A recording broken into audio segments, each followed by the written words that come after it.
Moi, je suis le pain vivant qui est descendu du ciel, dit le Seigneur. Si quelqu'un mange de ce pain, il vivra éternellement.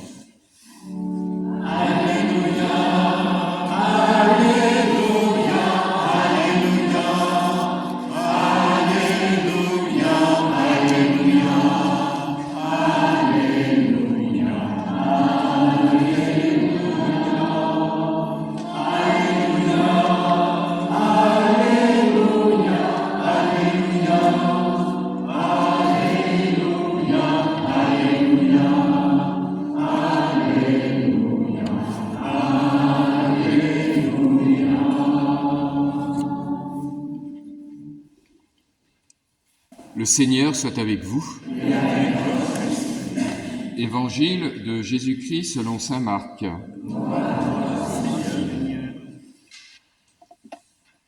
Le premier jour de la fête des pains sans levain, où l'on immolait l'agneau pascal, les disciples de Jésus lui disent : « Où veux-tu que nous allions faire les préparatifs pour que tu manges la Pâque ?»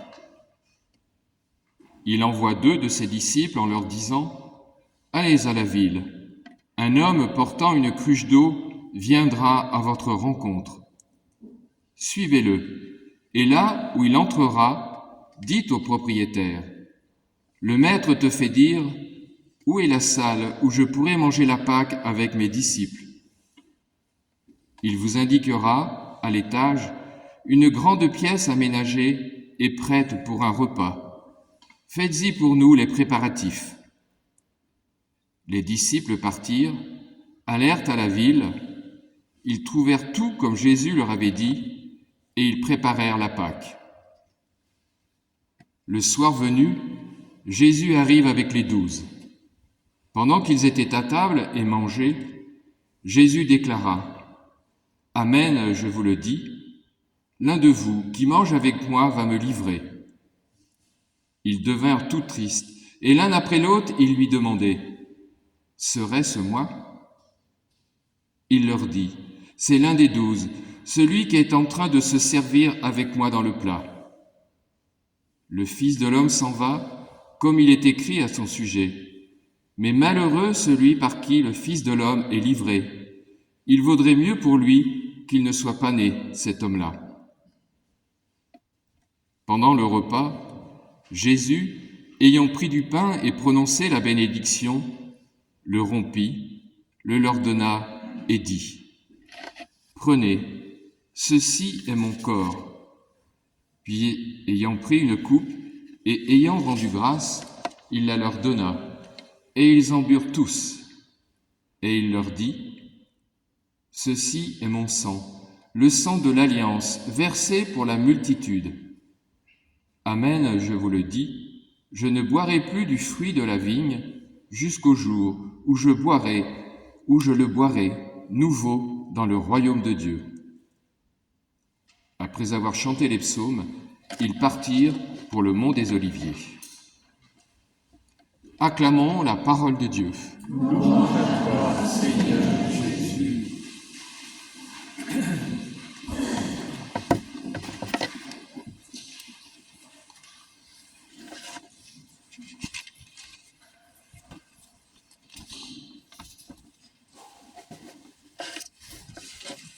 Voilà, ce soir, je vous propose de méditer sur l'Évangile. Voilà, tout à l'heure, il y a un certain nombre de choses qui vous ont déjà été dites. Et ce que je vais vous dire maintenant va venir en complément. Et pour commencer, il faut bien voir le contexte du texte, parce que ce contexte sème des petits cailloux, un peu comme pour le petit poussé, pour mieux nous faire comprendre les choses. Donc le chapitre 14 que l'on vient de lire, pas tout à fait au début, Et le chapitre 15, c'est la passion de Jésus chez saint Marc.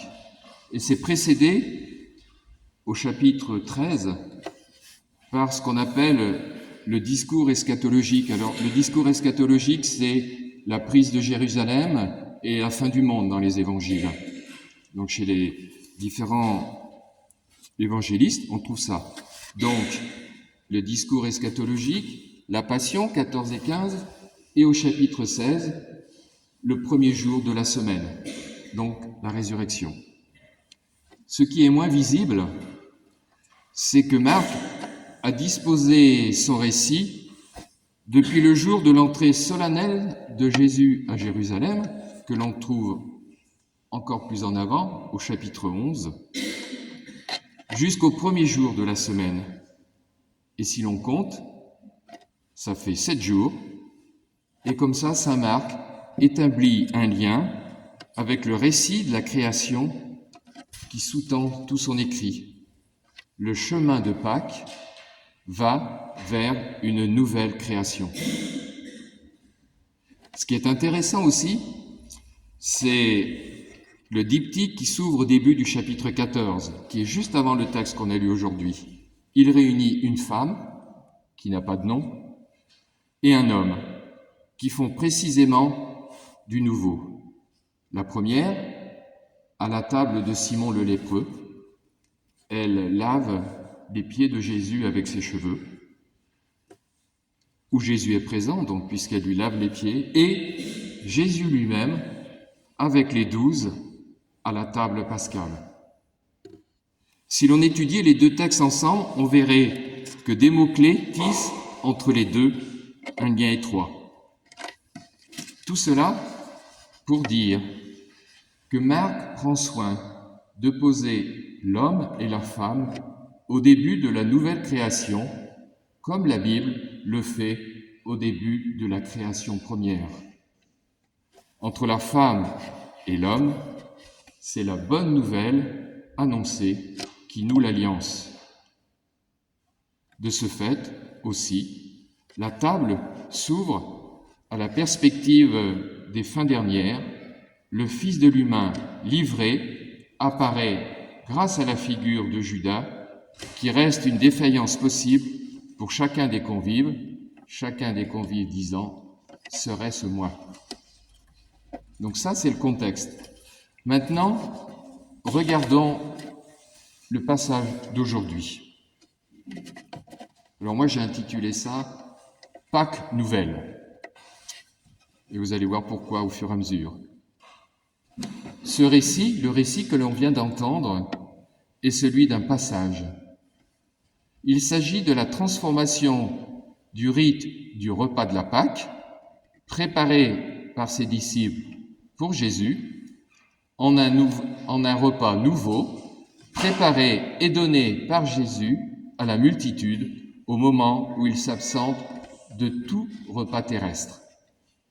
Tout se passe autour de la même table, dans la même salle et avec les mêmes convives, comme s'il n'y avait qu'un seul repas. Mais un repas doublement préparé. Saint Marc l'indique par la construction de son texte qui superpose deux parcours. L'un conduit à la salle où devrait se célébrer le sacrifice de la Pâque, et l'autre mène à cette même salle, théâtre cependant d'un événement qui va se substituer au premier.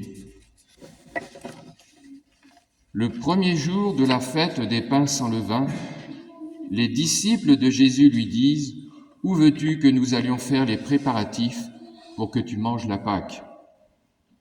La réponse de Jésus ne consiste pas en une simple désignation de lieu. Jésus donne un ordre à ses disciples et leur fait une prédiction. L'ordre est d'aller et de porter. Aller, c'est croire en sa parole qui annonce quelque chose. Vous rencontrerez un porteur d'eau. Suivez-le. Là où il entrera, dites. Le texte présente Jésus comme maître des événements à venir. C'est sa Pâque qu'il prépare.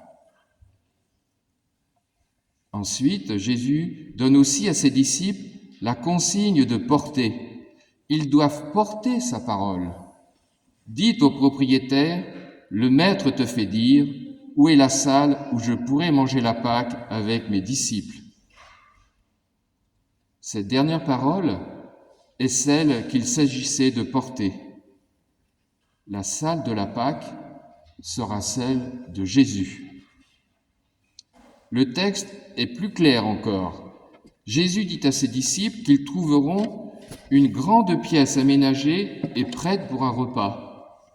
Et il ajoute, « Faites-y pour nous les préparatifs. » Et, dit saint Marc, ils préparèrent la Pâque. Les deux préparations sont superposées. La salle du rite pascal se substitue en la salle de la Pâque de Jésus. Préparez-la pour nous, dit Jésus. Le soir venu, Jésus arrive avec les 12. Le récit se transforme en la présentation d'une communauté de table. S'y joue la vérité des relations entre Jésus et les 12. Et le renversement va se faire tandis qu'ils mangeaient. L'un de vous, qui mange avec moi, va me livrer, et un à un de lui dire, « Serait-ce moi ?» Le livreur, entre guillemets, est là. Il plonge la main dans le même plat. Il ment doublement, en mangeant avec Jésus et en feignant de ne pas savoir. Malheureux celui par qui le Fils de l'homme est livré, il vaudrait mieux pour lui qu'il ne soit pas né, cet homme-là. La phrase de Jésus évoque le reniement du livret quant à sa naissance. L'homme né comme promesse de vie, tout entier destiné à l'alliance avec Dieu et avec les hommes. Le livreur, lui, emprunte la trajectoire inverse. Il est figure de rupture et de régression. Il n'est pas humainement né. Mieux vaudrait ne pas être né du tout.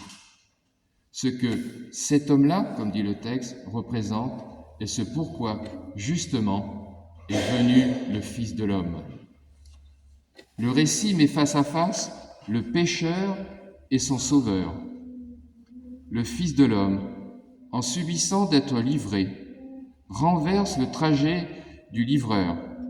Jésus, né comme fils, il assume sa destinée et il ouvre l'avenir pour toute vie. Le Fils de l'homme s'en va, comme il est écrit à son sujet. Jésus a donné aux 12 le sens du repas qui est en train de se dérouler. C'est bien son repas, dans sa salle, c'est bien sa Pâque, la Pâque nouvelle. Où veux-tu que nous allions faire les préparatifs pour que tu manges la Pâque ? Demandaient les disciples au début du récit.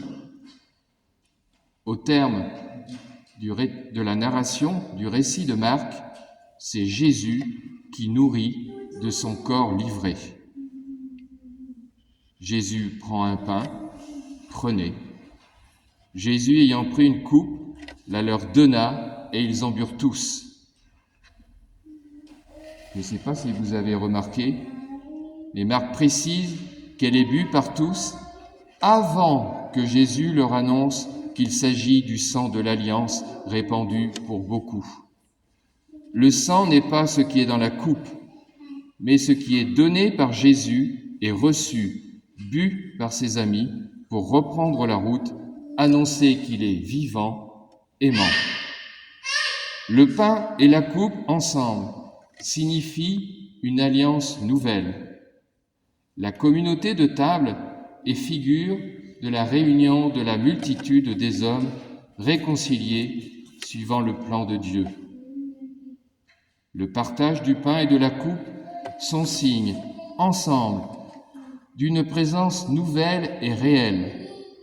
Je ne boirai plus du fruit de la vigne jusqu'au jour où je le boirai nouveau dans le royaume de Dieu, dit Jésus.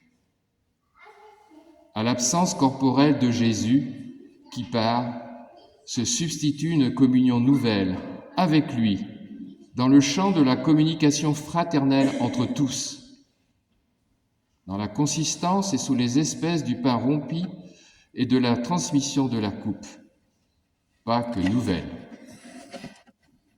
Quand nous venons à la messe le dimanche ou le samedi soir, quand nous participons à une Eucharistie, quand nous communions, avons-nous conscience de tout cela? Alors, un dernier mot. On ne peut savoir si la rencontre que nous faisons à chaque Eucharistie a été effective que si on met en pratique la parole entendue et qu'on manifeste dans notre vie de tous les jours que notre vie, que ma vie a été transformée par la venue du Christ en nous, en moi. L'Eucharistie ne s'arrête pas aux portes de l'Église, elle se déploie dans la vie. C'est le sens du lavement des pieds dans l'Évangile de Jean qui remplace le récit de l'institution de l'Eucharistie. Recevoir le Christ en nous, c'est accepter de voir sa vie transformée et régénérée.